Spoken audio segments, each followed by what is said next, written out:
C'était Africa numéro 1, nous étions dans le 17e.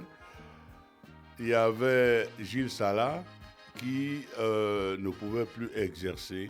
Manu Dibango himself m'appelle en me demandant de passer à la maison pour discuter d'une émission. Et là, je me dis, tiens, c'est étrange, la seule émission que je connais qui ait une telle richesse, un tel pont vers les temps anciens, c'est celle de Gilles Salah, le doyen Gilles Salah.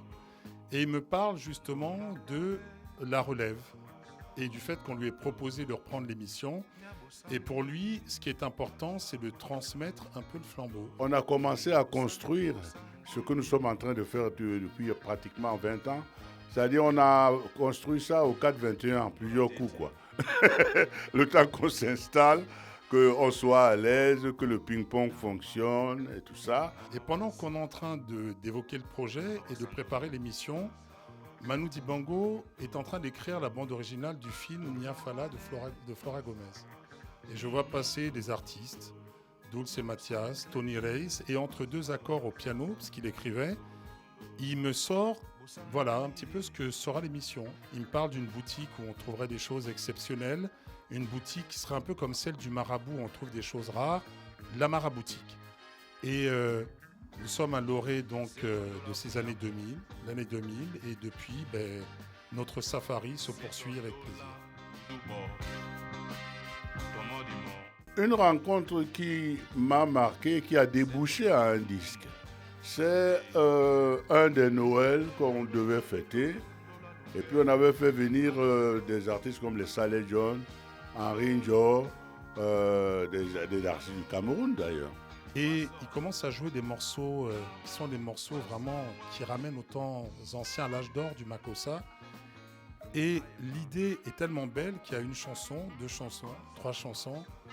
Et ce All-Star qui est là présent sur le plateau à ce moment-là, on se doute à aucun moment qu'il va aboutir sur un disque, qui est pour moi un des disques les plus importants de la musique africaine de ces dernières décennies. Gamer All-Star, c'est un disque qui existe, mais qui n'aurait pas pu exister si on n'avait pas reçu ces artistes au studio d'Africa numéro 1 alors.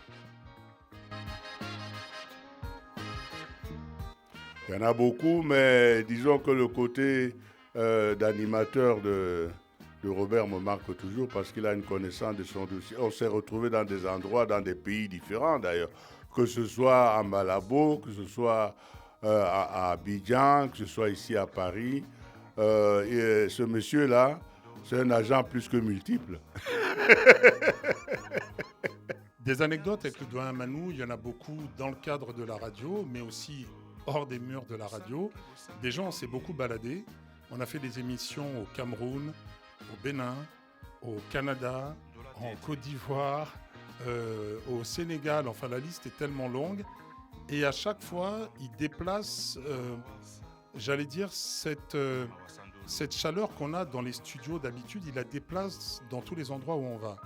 Et cette chaleur-là, c'est aussi le fait qu'il y ait beaucoup d'affection. Je le considère comme un papa, je l'appelle papa hors micro.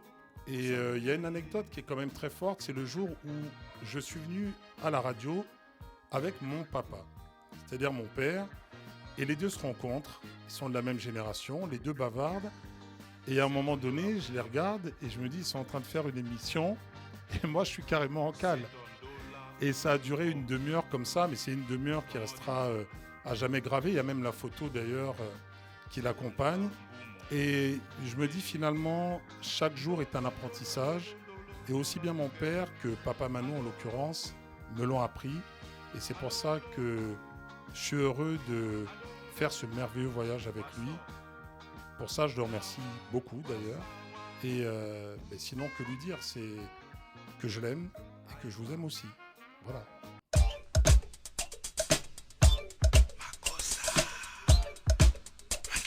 C'est comme le père et le fils d'ailleurs.